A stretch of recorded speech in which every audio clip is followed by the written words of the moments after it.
Que el Señor les bendiga, hermanos, hermanas, amigos. Bienvenidos una vez más a nuestro estudio de media semana, nuestro estudio de miércoles, estudiando el libro de Daniel, un libro que tiene de todo, tiene tanto para enseñarnos, tiene de todo para enseñarnos.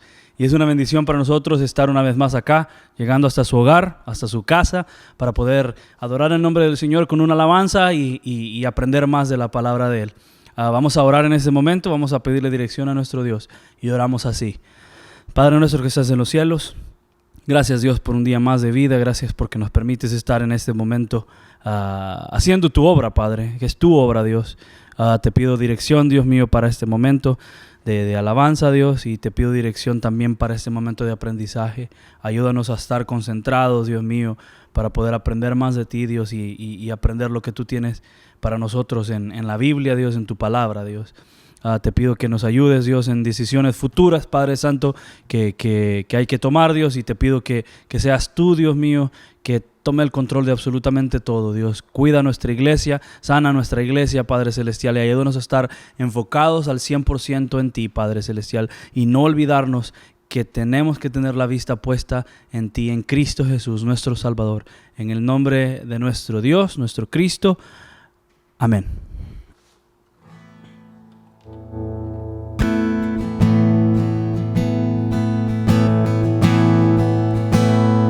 Aunque yo esté en el valle de la muerte y dolor, tu amor me quita todo temor. Y si llego a estar en el centro de la tempestad, no dudaré porque estás aquí y no temeré el mal, pues mi Dios conmigo está. Y si Dios conmigo está, ¿de quién temeré? ¿De quién temeré? No me soltarás en la calma o la tormenta. No me soltarás en lo alto, en lo bajo. No me soltarás, Dios nunca me dejarás. Yo puedo ver la luz que se acerca a quien busca de ti. Gloriosa luz cual otra no hay. Y terminarán los problemas mientras llega el fin. Viviremos conociéndote a ti. Y no temeré el mal, pues mi Dios conmigo está. Y si Dios conmigo está, ¿de quién temeré? ¿De quién temeré?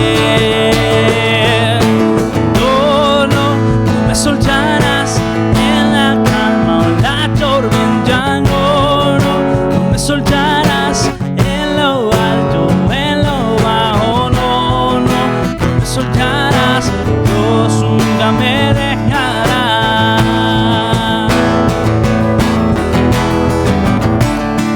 Puedo ver la luz que se acerca a quien busca de ti.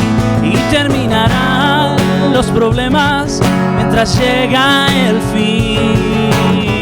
Voy a alabarte, voy a alabarte, solo a ti. Hoy puedo ver la luz que se acerca a quien busca de ti. Y terminarán los problemas mientras llega el fin. Voy a alabarte, voy a alabarte, solo a ti. No me soltarás en la calma o en la tormenta. No me soltarás en lo alto, en lo bajo. No me soltarás, Dios, nunca me dejarás. Amén. Nuestro Dios nunca nos deja, nuestro Dios nunca nos desampara. Él está ahí siempre para con nosotros. Ese amor incansable de nuestro Dios que nos llega a cada momento, que se renueva cada día, que se renueva cada mañana, que despertamos, abrimos nuestros ojos y decimos gracias Dios por esa esperanza viva, esa esperanza inagotable que nos alcanza cada día. Hermanos, queda con nosotros nuestro pastor para un estudio más, para un día más de aprendizaje de la palabra de Dios. Queda con nosotros nuestro pastor.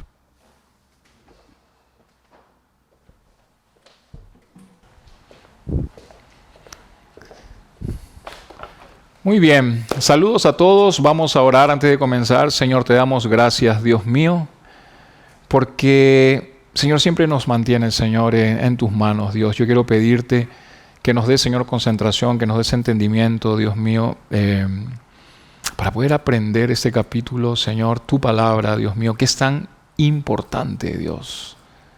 Saber acerca de los acontecimientos, Señor, que han ocurrido y los que van a ocurrir. Dios mío, como cristianos necesitamos ser, Señor, conscientes de esta verdad. Y por eso yo te quiero pedir, Dios mío, que nos des un corazón y una mente entendida para con tu palabra. En tu nombre, Cristo Jesús. Amén. Muy bien, entonces, llegamos ya al 7º capítulo del libro de Daniel. De aquí en adelante los capítulos van a tornar pues a ser un poco más complicados de entender. Sin embargo, quiero animarte a que tú mismo busques la manera de estudiar este capítulo y los que vienen a profundidad, ¿sí? Como lo dije en la oración, es verdaderamente importante que tengamos pues entendimiento de estos acontecimientos. Entonces, primeramente debemos saber que la visión que analizaremos en este capítulo predice acontecimientos desde el tiempo de Daniel hasta la segunda venida de Cristo. Daniel 7:28 dice: mis pensamientos me turbaron y mi rostro se demudó, pero guardé el asunto, dice, en mi corazón. Y me pregunto yo, ¿qué fue lo que vio Daniel en esta visión para haber quedado en este estado? Pues el versículo 1 dice lo siguiente: tuvo Daniel un sueño y visiones de su cabeza mientras estaba en su lecho. Estamos viendo aquí entonces la misma expresión que usó en el capítulo 2, versículo 28, hablando del sueño y las visiones que tuvo el rey Nabucodonosor en el segundo año de su reinado, aproximadamente 50 años antes. Ahora, lo interesante de esto es que tanto Nabucodonosor como Daniel describieron en sus visiones 4 imperios mundiales.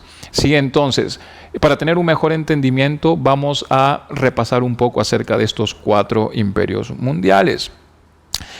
La visión de las 4 bestias y el cuerno pequeño que encontramos en el capítulo 7 nos van a revelar mayor información acerca de estos 4 imperios. Empecemos entonces con el imperio babilónico. En Daniel 7, versículos 3 al 4, Daniel describe lo siguiente: y 4 bestias grandes, diferentes la una de la otra, subían del mar. La primera era como león, dice, y tenía alas de águila. Yo estaba mirando hasta que sus alas fueron arrancadas y fue levantada del suelo y se puso en hiesta sobre los pies a manera de hombre, y le fue dado corazón de hombre. Algo que tenemos que saber es que el león era un símbolo pues del reino babilónico, ¿sí? Y el corazón de hombre, también mencionado, era el de uno de los reyes más destacados aquí, Nabucodonosor, del cual se describe bastante en los primeros 4 capítulos de este mismo libro, el libro de Daniel. Entonces, podríamos decir que el símbolo del león era característico de Babilonia, especialmente en los tiempos de Nabucodonosor. Y esto encaja bien con la majestad y autoridad de Nabucodonosor y su reinado sobre el imperio de Babilonia. Ahora, las alas de águilas mencionadas aquí, arrancadas de león, podrían ser un simbolismo del momento de locura que tuvo Nabucodonosor cuando fue pues humillado por Dios para que aprendiera. ¿Recuerdas tú ese relato en Daniel 4, versículos 17 en adelante? Ahora, recordemos que Nabucodonosor reinó Babilonia, Asia Menor, el Mar Caspio y Egipto. Sin embargo, bíblicamente, su conquista más importante fue la de la nación de Judá, siendo Daniel pues el cautivo más famoso de esa nación. Entonces, después de la muerte de su padre Nabopolassar, Nabucodonosor reinó sobre Babilonia durante 43 años. Y ya después, muerto Nabucodonosor, Babilonia continuó siendo un imperio fuerte hasta que fue conquistado por la segunda potencia emergente en la visión de Daniel. Recuerda que estamos hablando de 4 imperios. Entonces, fue conquistado por esta potencia emergente en la visión de Daniel, el imperio medo-persa. Recuerda entonces, estamos hablando de 4 imperios, ¿sí? Ya hablamos acerca del imperio babilonio o babilónico. Ahora vayamos al imperio medo-persa. Daniel 7:5 dice: y he aquí otra segunda bestia semejante a un oso, la cual se alzaba de un costado más que del otro, y tenía en su boca 3 costillas entre los dientes. Dice, y le fue dicho así: levántate, devora mucha carne. Podemos notar que esta bestia, la cual se alzaba de un costado más que del otro, representa pues a los persas. ¿Y por qué se alzaba de un costado más que del otro? Pues porque los persas eran mayores que los medos dentro de este imperio federalizado. Así que esto tendría sentido para Daniel 2 años más tarde, cuando en una visión, ve un carnero con 2 cuernos, uno más alto que el otro. Y esto lo vamos a ver en el siguiente capítulo. Entonces, vemos allí cómo el ángel le dice a Daniel que ese carnero representa los reyes de Media y de Persia. ¿Sí? En esa visión, perdón, los reyes de Media y de Persia. Daniel 8, versículos 3 al 20. Regresando al tema, vemos en el verso 5 que este oso tenía 3 costillas entre los dientes. Y estas 3 costillas que están siendo devoradas representan 3 imperios conquistados por el primer gran rey de Persia, Ciro el Grande, y su hijo Cambises. Creo que lo mencionamos en el capítulo anterior también como dato histórico. Cambises II. Entonces, estos imperios serían, escucha bien, 3 costillas, ¿verdad? Estos imperios serían el imperio lidio o Asia Menor, el imperio caldeo o Babilonia, y luego Cambises, el hijo de Ciro, conquistaría también Egipto. Ahora, el imperio medo-persa duró 200 años y luego, bajo reyes posteriores, se expandió a Grecia por el oeste y a India por el este, e incluso en algún momento el imperio persa cubrió partes de 3 continentes: Asia, África y Europa también. Pero al igual que el imperio caldeo o imperio babilónico, el imperio persa finalmente también llegó a su fin. Y es así como una nueva bestia comienza a emerger al oeste, llegando pues en el tiempo perfecto, diría yo. Y aquí el tercer imperio, el imperio griego. Dice Daniel 7, versículo 6, después de esto miré y he aquí otra semejante a un leopardo con 4 alas, dice, de ave en sus espaldas. Tenía también esta bestia 4 cabezas y le fue dado dominio. Grecia, entonces. El primer rey fue Alejandro Magno, y después de su temprana muerte su imperio fue dividido en 4 reinos más pequeños, y eso lo vamos a ver en el próximo capítulo. Ahora, el símbolo del leopardo con las 4 alas representaba el repentino ascenso de Alejandro, además de representar también la conquista pues del imperio. Entonces, muchos años de lucha, como lo mencionamos anteriormente, su imperio resultó pues en el transcurso de estas luchas dividido en 4 reinos. Los nuevos reinos fueron Grecia y Macedonia, Tracia y Asia Menor, Medio Oriente y Egipto, Palestina. Ahora, de estos 4 reinos, los 2 últimos fueron gobernados por Seleuco, quien fue el fundador del imperio seleucida, pues, y por Ptolomeo, quien fundó el imperio ptolomeico. ¿Ok?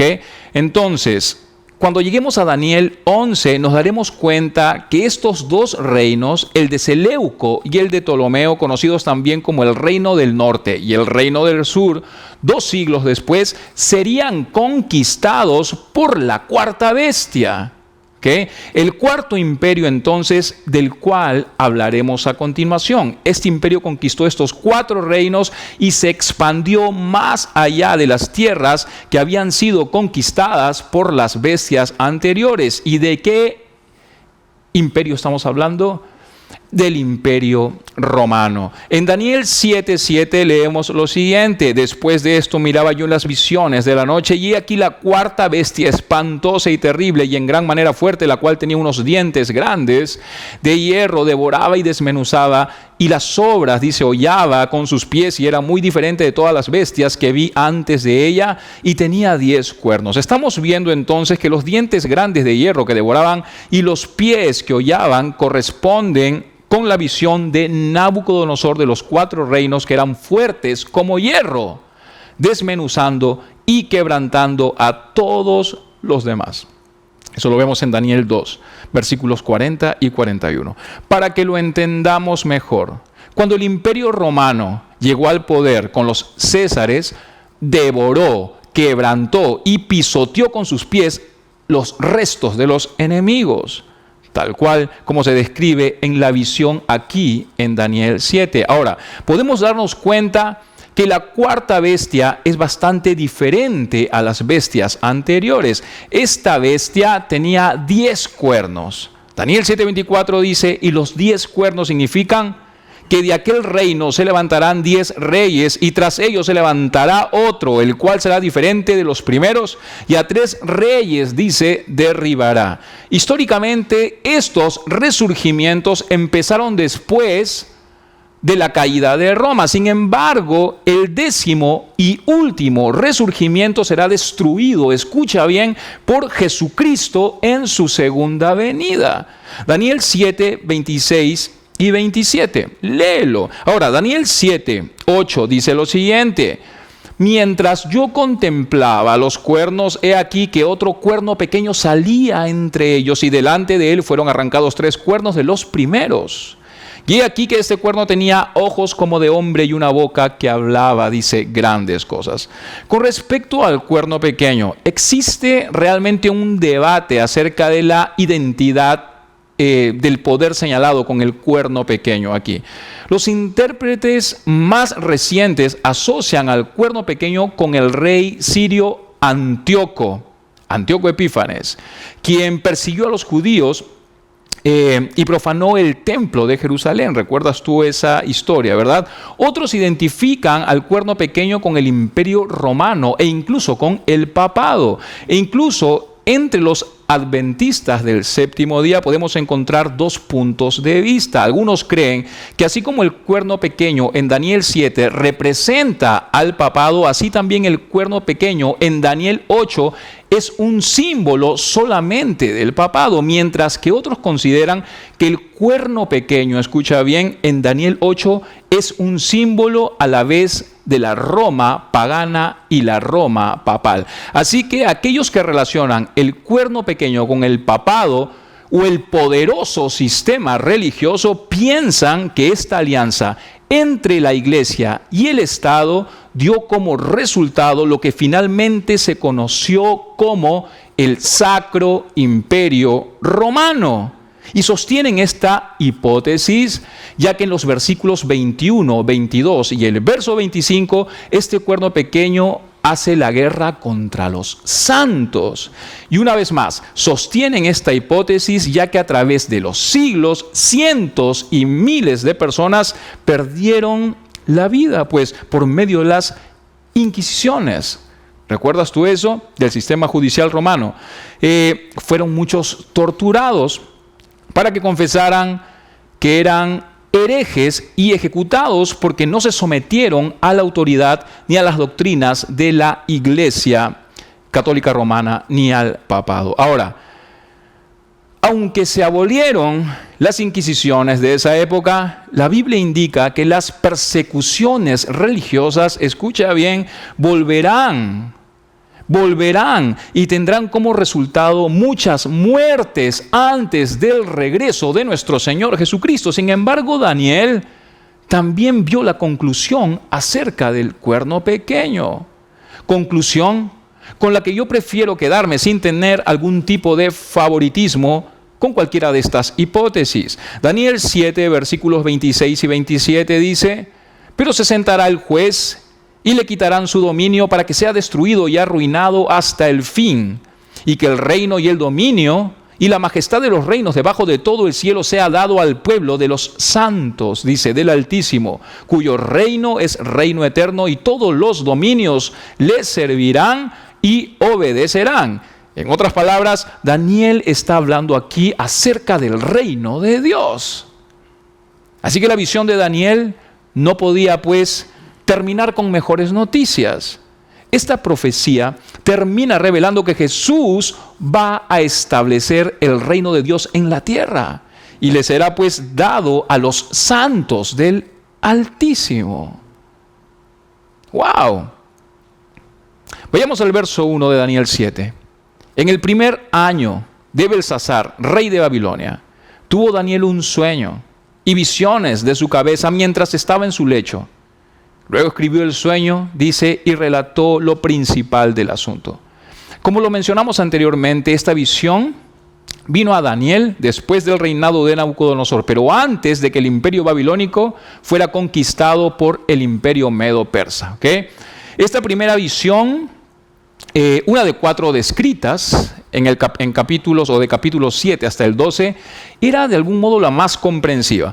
Así que las otras 3 visiones entrarán, pues, en más detalle dentro del marco general de esta primera visión. Ahora, en este primer verso podemos ver que se menciona que Daniel solo relató lo principal del asunto. En otras palabras, no pudo dar más detalle.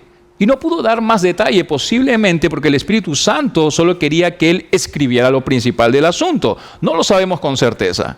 Hubiésemos querido de pronto que Daniel escribiera las cosas con más detalle, ¿verdad? Pero no lo hizo. Leamos versículos 2 y 3. Daniel dijo: miraba yo en mi visión de noche, y he aquí que los 4 vientos del cielo combatían en el gran mar, y 4 bestias grandes, diferentes la una de la otra, subían del mar. Y esto es muy interesante, ya que cada uno de los imperios mencionados en esta visión tenía una conexión geográfica con el mar Mediterráneo. Sin embargo, hemos visto que esta profecía está también repleta de símbolos. En este primer texto vemos los 4 vientos de la tierra agitando el mar y 4 bestias subiendo, dice el mar. ¿Pero qué representan los vientos y las bestias? Pues la Biblia da la clave para revelar estas figuras simbólicas. Jeremías 49, versículos 36 al 37, dice lo siguiente: traeré sobre Elán los 4 vientos de los 4 puntos del cielo, y los aventaré a todos estos vientos, y no habrá nación donde, dice, vayan fugitivos de Elán, y haré que Elán se intimide delante de sus enemigos y delante de los que buscan su vida, y traeré sobre ellos mal y el ardor de mi ira, dice Jehová, y enviaré en pos de ellos espada hasta que los acabe. Así que podríamos decir que en esta profecía vemos que los vientos podrían representar guerras, podrían representar luchas y problemas. Apocalipsis 17:15 dice: me dijo también, las aguas que has visto donde la ramera se sienta son pueblos, dice, muchedumbres, naciones y lenguas. Así que una vez más, podríamos decir que los mares o las aguas podrían representar personas o naciones. Y como ya sabemos, las bestias significan reinos. Por lo tanto, en Daniel 7, 1 al 3, Daniel vio vientos de guerra, vio lucha interrumpida. O no interrumpida, interrumpiendo, mejor dicho, entre las naciones en ese momento. Y como resultado, 4 reinos salieron victoriosos. Leamos los versos 4 al 6. La primera era como león y tenía alas de águila. Ya hemos repasado acerca de estos 4 imperios. Acuérdate de eso al principio, para tener un mejor entendimiento. Pero vamos a repasarlo una vez más. La primera era como león y tenía alas de águila. Yo estaba mirando hasta que sus alas fueron arrancadas y fue levantada del suelo y se puso en yesta sobre los pies a manera de hombre. Y le fue dado corazón de hombre, y he aquí otra segunda bestia, semejante a un oso, la cual se alzaba de un costado más que del otro, y tenía en su boca 3 costillas entre los dientes, y fue dicho así: levántate, devora mucha carne. Después de esto miré, y aquí otra, semejante a un leopardo, con 4 alas de ave en sus espaldas. Tenía también esta bestia 4 cabezas, y le fue dado dominio. Como ya lo mencionamos, la primera bestia era más majestuosa que cualquiera de las siguientes bestias. Sin embargo, esta majestuosa bestia fue humillada. Dice aquí que sus alas fueron arrancadas, ¿verdad? Mostrando así pues un tipo de humillación. Le fue dado corazón de hombre. Jeremías 50, versículos 43 al 44, dice lo siguiente: oyó la noticia el rey de Babilonia, y sus manos, dice, se debilitaron, angustia le tomó, dolor como de mujer de parto. He aquí, como león subirá de la espesura, dice, del Jordán a la morada fortificada, porque muy pronto, dice, le haré huir de ella, y al que yo escoja la encargaré, porque ¿quién es semejante a mí? ¿Y quién, dice, me emplazará? ¿O quién será aquel pastor que podrá resistirme? Entonces podríamos decir que el rey de las bestias fue un símbolo adecuado para esa nación orgullosa y poderosa. El león representa pues el poderoso reino de Babilonia, como lo mencionamos anteriormente. Y es un paralelo de la cabeza de oro en Daniel 2, versículos 37 y 38. La segunda bestia, como ya lo vimos, el oso, ¿verdad? Los medo-persas. Daniel 7:5, y he aquí que otra bestia semejante a un oso se levantó a su lado, tenía en su boca 3 costillas entre sus dientes, y le fue dicho: levántate, devora mucha carne. El reino medo-persa siguió en Babilonia y se encuadra perfectamente en la descripción del oso devorador aquí. Como ya lo mencionamos anteriormente, el oso estaba inclinado sobre uno de sus lados, mostrando pues la dualidad de Meda y de Persia. Pero los persas con el mayor poder, como lo mencionamos anteriormente. Ahora, los persas eran extremadamente crueles. Y a eso se refiere lo de devorar pues mucha carne. El oso es un paralelo del pecho y los brazos de plata mencionados en Daniel 2, versículos 39. La tercera bestia, el leopardo, ¿verdad? Grecia, Daniel 7:6, después de esto yo miraba, y aquí otra bestia, dice, como un leopardo que tenía en sus espaldas 4 alas de ave. Esta bestia también tenía 4 cabezas, y le fue dado dominio.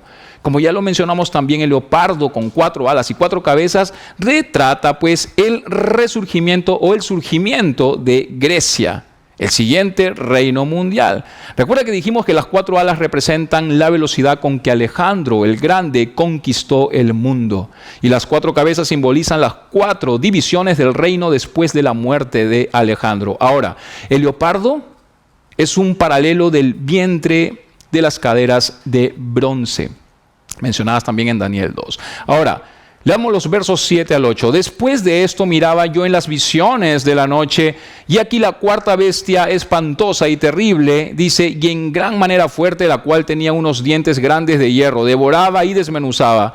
Las sobras hollaba con sus pies, y era muy diferente de todas las bestias que vi antes de ella, y tenía 10 cuernos. Mientras yo contemplaba los cuernos, he aquí que otro cuerno pequeño salía de entre ellos, y delante de él fueron arrancados 3 cuernos de los primeros, y he aquí que este cuerno tenía ojos como de hombre y una boca que hablaba grandes cosas. Como ya lo mencionamos una vez más, en el cumplimiento histórico, la cuarta bestia representa el Imperio Romano, la cual pues fue, yo creo, la más grande, la más fuerte, la más unida y duradera de todas.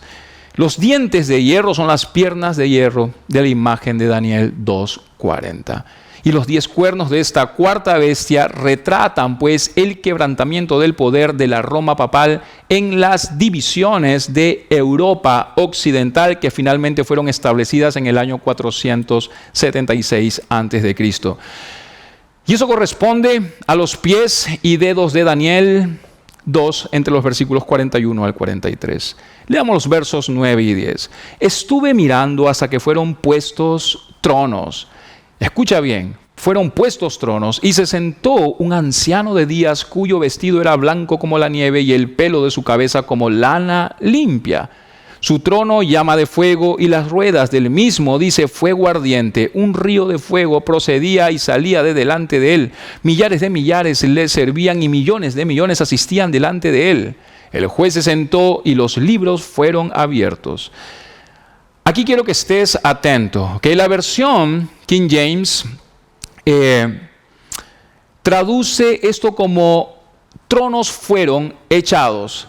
Así que la nueva versión, King James, corrigió esto. Indica que los tronos no fueron echados, sino establecidos.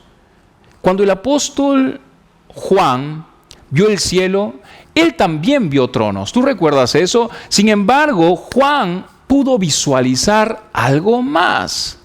Él también vio a aquellos que se sentaban en los tronos. Los 24 ancianos descritos en Apocalipsis 4:4. Aquí en este capítulo Daniel no hizo mención de estos ancianos, quizá porque los 24 ancianos representaban pues a la iglesia, y la iglesia era un misterio que no fue revelado a los santos del Antiguo Testamento. Eso lo puedes ver en Efesios 3, versículos 1 al 7. Ahora, el anciano de días es obviamente Dios. Pero existe el debate de que si es específicamente Dios el Padre o Dios el Hijo, aunque la mayoría cree que es Dios el Padre, ya que los vestidos y cabellos blancos ponen énfasis en el carácter eterno del Dios Padre. Ahora, Daniel 7:13 parece hacer una distinción entre el anciano de días y el Hijo del Hombre. Y esto apoya la idea de que el anciano de días podría ser Dios el Padre y no Dios el Hijo. Dice aquí que su trono era llama de fuego. Y esto era una manifestación resplandeciente del esplendor de Dios y el fuego feroz de su juicio. E incluso Isaías 66:15 en adelante describe el juicio de Dios en términos de fuego. Dice allí, porque aquí que Jehová vendrá con fuego y sus carros como torbellino, dice, para descargar su ira con furor y su reprensión como llama de fuego, porque Jehová juzgará con fuego y con su espada a todo hombre, y los muertos de Jehová serán, dice, multiplicados. Vemos también en estos versos que millares de millares le servían. Y esto describe la innumerable compañía de ángeles que rodeaban el trono de Dios. Dice aquí que millones de millones asistían también delante de él. Y esto describe a la humanidad de pie delante de Dios en el juicio. Luego dice que el juez se sentó y los libros fueron abiertos. Lo interesante de esto es que la Biblia describe varios libros delante de Dios. Así que esta descripción podría significar algunos de los siguientes libros o quizá una combinación de estos. El libro de los vivientes, Salmo 69:28. El libro de la memoria, Malaquías 3:16. Y el libro de la vida, Filipenses 4:3. Apocalipsis también habla acerca del libro de la vida. Entonces, vamos a leer ahora los versos 11 al 14. Yo entonces miraba a causa del sonido de las grandes palabras que hablaba el cuerno, miraba hasta que mataron a la bestia y su cuerpo fue destrozado y entregado para ser quemado en el fuego. Habían, dice, quitado a las otras bestias su dominio, pero les había sido prolongada la vida hasta cierto tiempo. Miraba yo en la visión de la noche y aquí con las nubes del cielo venían uno como un hijo de hombre que vino, dice, hasta el anciano de días y le hicieron acercarse delante de él y le fue dado dominio, gloria y reino para que todos los pueblos, naciones y lenguas le sirvieran. Su dominio, dice, es dominio eterno que nunca pasará y su reino uno que no será destruido. Este pasaje aquí describe pues la transición entre el dominio humano sobre la tierra al dominio divino. Y esto sucede mientras el Hijo del Hombre viene y ejercita dominio sobre la tierra. Así que el Hijo del Hombre sucede al reino de las 4 bestias. Ahora, aquí estamos viendo que el cuerno de la cuarta bestia hablaba grandes palabras. Y eso es interesante porque el último dictador humano que comúnmente llamamos el anticristo, se caracterizará por su forma de hablar, una forma jactanciosa y blasfema. Apocalipsis 13, versículos 5 al 6.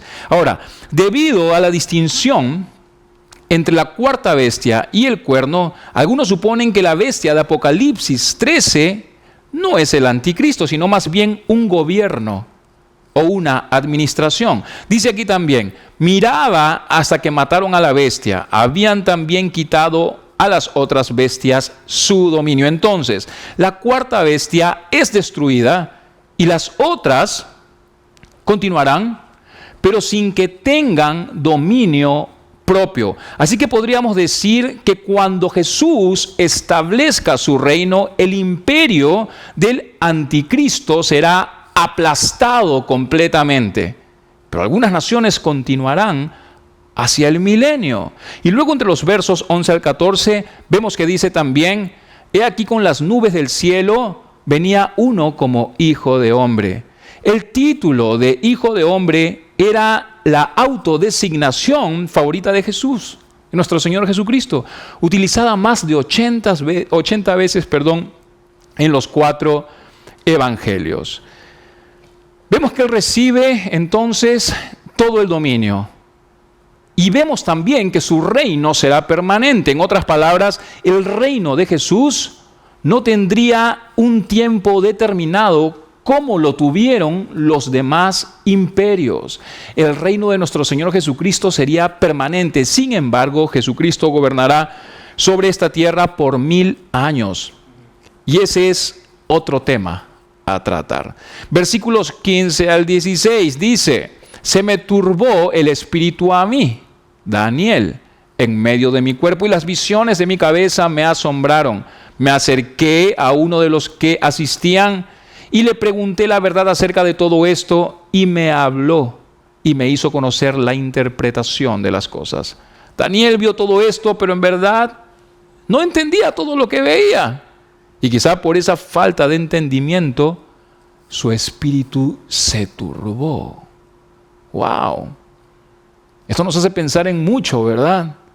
Dice que el espíritu de Daniel se turbó porque no podía entender. Yo creo que todos nosotros debemos orar por tener o por permitirnos tener esa misma actitud. Si hay algo que no entendemos, deberíamos de algún modo sentir también ese tipo de estar contristados, vamos a decirlo así, y querer realmente buscar la verdad, la palabra de Dios, ¿no? Versículos 17 al 18. Estas 4 grandes bestias son 4 reyes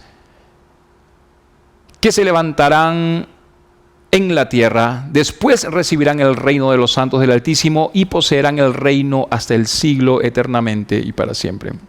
La interpretación divina entonces del sueño muestra que esta visión cubre el mismo material que la visión de Nabucodonosor en Daniel capítulo 2, la cual también describe el levantamiento de los 4 imperios, las cuales pues son sucedidas por el reino de Dios. Sin embargo, la visión de Daniel era diferente desde la perspectiva de Dios y no la del hombre. En otras palabras, Nabucodonosor vio los imperios del mundo presente y futuros en la forma de una estatua de hombre señorial. Para que lo entiendas mejor, aquí Dios muestra cómo Él los miraba. ¿Me dejo entender? Cómo miraba a Nabucodonosor era algo totalmente distinto a cómo miraba el Señor. Mientras Él los veía como una estatua señorial, Dios los veía distintos. Los veía como bestias feroces y salvajes que devoraban y conquistan sin conciencia. ¡Wow! Entonces, como lo vemos en los versos 17 y 18, los santos reciben el reino. Dios les da el reino durante el retorno de Jesús, nuestro Señor. Versículos 19 al 22. Entonces tuve deseo de saber la verdad acerca de la cuarta bestia. Me encanta lo que dice aquí. Tuve ese deseo de saber la verdad. Dice, ¿no?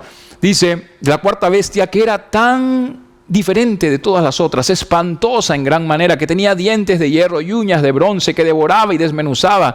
Y las obras, dice, hollaba con sus pies, asimismo acerca de los 10 cuernos que tenía en su cabeza y del otro que le había salido delante, del cual habían caído 3. Y este mismo cuerno tenía ojos y bocas, que hablaba grandes cosas y parecía más grande que sus compañeros. Y veía yo que este cuerno hacía guerra contra los santos, los vencía hasta que vino el anciano de días.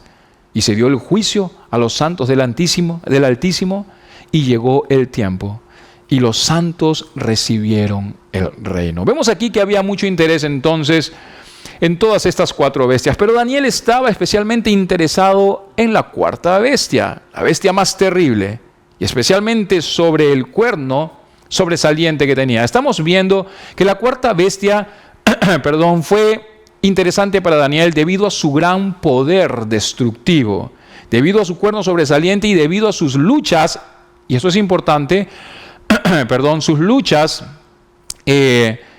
contra el pueblo de Dios.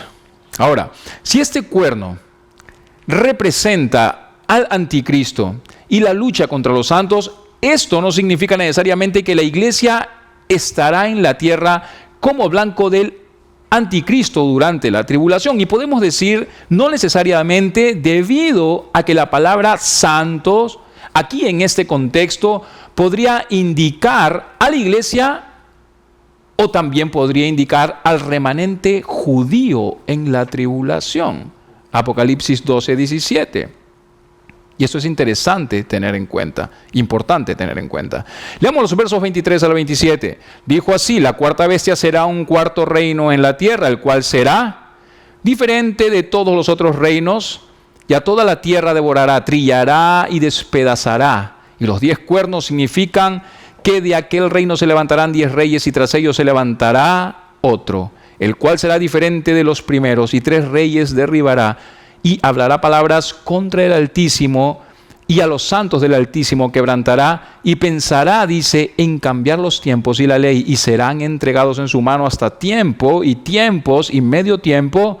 Pero será, dice, o se sentará el juez, y le quitarán su dominio para que sea destruido y arruinado hasta el fin, y que el reino y el dominio y la majestad de los reinos debajo de todo el cielo sea dado al pueblo de los santos del Altísimo, cuyo reino es reino eterno, y todos los dominios le servirán y obedecerán. Como dijimos al principio, entonces, esta descripción inicial de la 4ª bestia encaja bien con el Imperio Romano, ¿sí?, de la historia antigua, la cual pues devoró toda la tierra civilizada y dominó completamente sobre ella por casi 1000 años. Ahora, los 10 reyes levantados de los 10 cuernos tienen un cumplimiento literal en la historia del Imperio Romano. Si son literales, entonces aún están en el futuro. En otras palabras, la única manera de decir que esto se ha cumplido es el de espiritualizar esta profecía y el de llevarse su claro significado. Muchos, por ejemplo, Juan Calvino, simplemente espiritualizó esto. Él insistía que lo que sucedió en este capítulo fue cumplido en la historia hasta el tiempo de la primera venida de Jesús, y suponía que los 10 cuernos simplemente representaban una multiplicidad de reyes bajo el emperador romano, y creía que el cuerno sobresaliente era Julio César y los otros Césares que le sucedieron también. Así que para Calvino la expresión "los libros fueron abiertos" en el versículo 10 hacía referencia incluso a la predicación del evangelio. Pero si hay 10 dedos en Daniel 2 y 10 cuernos en Daniel 7, como también en Apocalipsis 13 y 17, y lo asociamos con el gobierno del último gobernante del mundo, entonces no hay una buena razón para espiritualizar lo que Dios ha dicho en al menos 4 lugares diferentes. Entonces, el cuerno sobresaliente debe ser el anticristo, saliendo de algún grupo de 10 naciones, que es de alguna manera parte de un imperio romano restaurado. Entonces podemos ver que el cuerno pequeño hablaba palabras enflautadas, palabras blasfemas. Vemos que los santos del Señor serán quebrantados. Y esto habla de una presión cruel. Esto habla de una presión sistemática, la cual pues viene de la palabra desgastar, la cual viene de la palabra consumir, de la manera que la fricción desgasta la ropa o los zapatos. Pongámonos a pensar en eso. Cristianos desgastados en los últimos tiempos. En otras palabras, serían perseguidos continuamente para que sus vidas se convirtieran en una existencia totalmente miserable. Y esa presión continua, esa presión prolongada, quebrantaría totalmente su espíritu. Alguien dijo alguna vez, es más fácil el morir por el Señor que el vivir por Él bajo una persecución constante de tensión. Y la raíz de esta persecución por este gobernante blasfemo,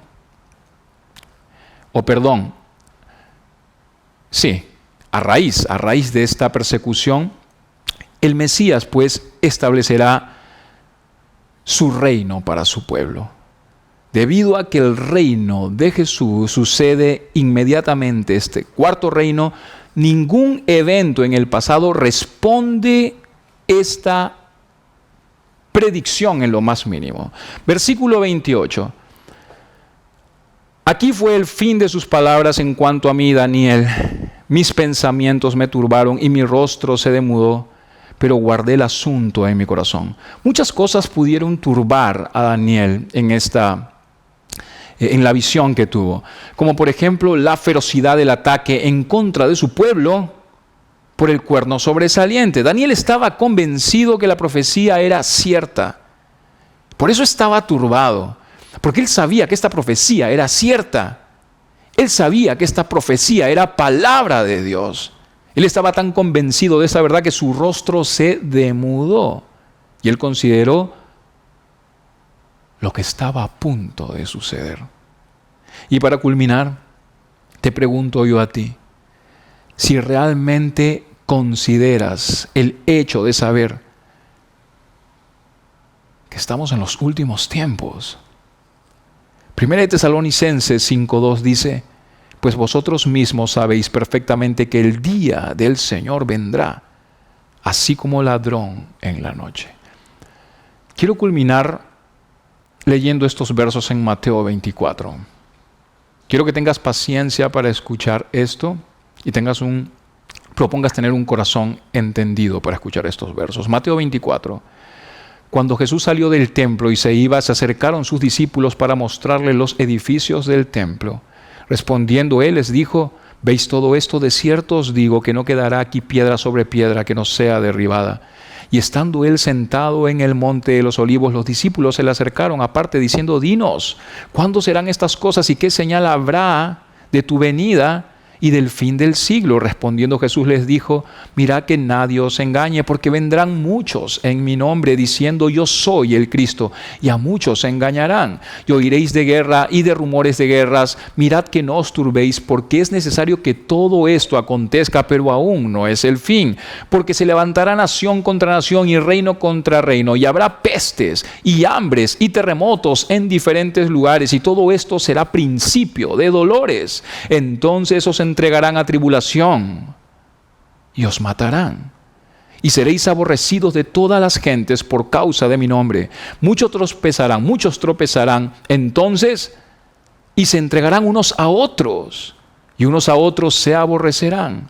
Y muchos falsos profetas se levantarán y engañarán a muchos. Y por haberse multiplicado la maldad, el amor de muchos se enfriará. Mas el que persevere hasta el fin, éste será salvo. Y será predicado este evangelio del reino en todo el mundo para testimonio a todas las naciones, y entonces vendrá el fin. Me llama mucho la atención estos versos y la oportunidad que Dios nos está dando ahora de poder predicar el evangelio a través de las redes a todo el mundo. Por tanto, cuando veáis en el lugar santo la abominación desoladora de que habló el profeta Daniel, el que le entienda, entonces los que estén en Judea huyan a los montes. El que esté en la azotea no descienda para tomar algo de su casa. El que esté en el campo no vuelva atrás para tomar su capa. Mas ay de los que estén en cintas y de las que críen en aquellos días. Orad pues que vuestra huida no sea en invierno ni en día de reposo, porque habrá entonces gran tribulación, cual no la ha habido desde el principio del mundo hasta ahora, ni la habrá. Y si aquellos días no fuesen acortados, nadie sería salvo, mas por causa de los escogidos aquellos días serán acortados. Entonces, si alguno os dijere, mirad, aquí está el Cristo, o mirad, allí está, no lo creáis. Porque se levantarán falsos cristos y falsos profetas, se harán grandes señales y prodigios, de tal manera que engañarán, si fuere posible, aún a los escogidos. Ya los he dicho antes.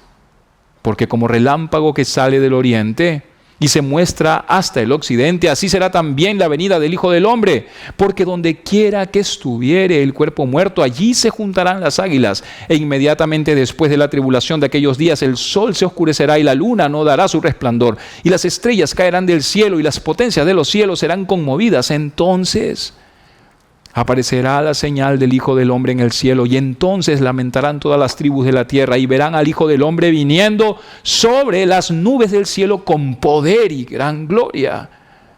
Y enviará sus ángeles con gran voz de trompeta, y juntarán a sus escogidos de los cuatro vientos, desde un extremo del cielo hasta el otro. De la higuera aprended la parábola. Cuando ya su rama está tierna, dice, y brotan las hojas, sabéis que el verano está cerca. Así también vosotros, cuando veáis todas estas cosas, conoced que está cerca a las puertas. De cierto os digo que no pasará esta generación hasta que todo esto acontezca. El cielo y la tierra pasarán, pero mis palabras no pasarán. Pero del día y la hora nadie sabe, ni aun los ángeles de los cielos, sino solo mi Padre. Mas como en los días de Noé, así será la venida del Hijo del Hombre. Porque como en los días antes del diluvio estaban comiendo y bebiendo, casándose y dando en casamiento hasta el día en que Noé entró en el arca.